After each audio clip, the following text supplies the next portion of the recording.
mayam sigi Meci Explorer Academy ko Meci gi su mayam form se thare admission form se class 11 gi science stream gi thare ko aduna mayam sigi Meci gi su form lobi ro mayam haji form thare du ma gi maru oiba moi gi scholarship moina pibo offer sing do affair hairang gi moi sigi ko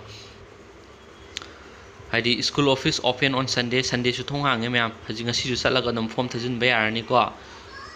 aduga admission through screening test ay on Tuesday 21st May da moigi screening test tawneye pung 3 tagina nipan phok matam na ko aduga first 50 students will be selected for direct admission free studentship aduga with scholarship ko among meritorious students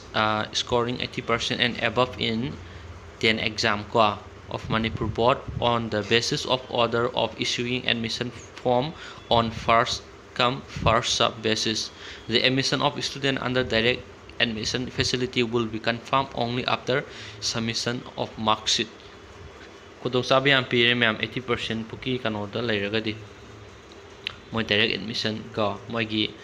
aduna sida hyperke mayam direct admission mai kano se criteria se position holder of class 10 ko position holder kangu gumba hadi direct admission with free studentship ko free tuition fee hostel fee coaching fee transport fee free fence book grant special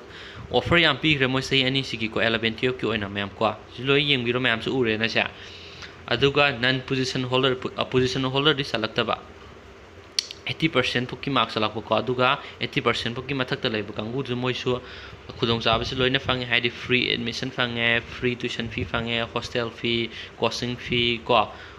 adudagi transport fee adudagi lairek na singba ko adagi coaching fee adu medical entrance engineering entrance ki ju moi ge machine ta web ko moi su adu moi ju khudong cha loina pire aduga samanana 80% ga adu 85% puki manung da leiba kangu do moi si khoini kano kangu gi ni ko khoi gi board kangu gi ni ko moi gi sna mo moi su free admission pire free tuition fee pire adu for first installment and reference book grant aduga student who got 95% or above CBSE the 95% at adugi mathak ta phangma kangu do or other board class 10 exam will be given free studentship haidi sahi ani mo scholarship phangani ha haidi musisna kangu na kanogi ne CBSE aduga kanona moina board kangu na recognize to kangu hai tare ko mai kangu gi ni sisne ko sam kangu na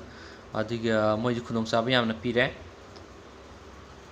tuka student who got 90% or above but below 95% 90 to 95 nung lai bai tar CBSE ga natragan atopa board kangu gi ko will given the free studentship and if the student got selected among first top 20 rank in the screening test ID screening test moi top 20 foki manung sal agadi moi gi offer adu ki matik pi ko as duga student who got 80% or above but below 90%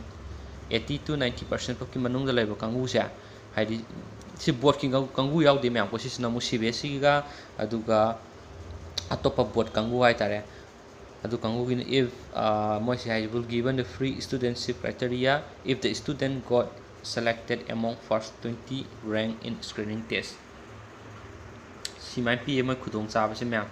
so haji admission form thare myam screening test se haji hai da tang kya dane ba Tuesday date 21 screening test taune duna form do Sunday so open tawe satla kana form lobi yu myam ko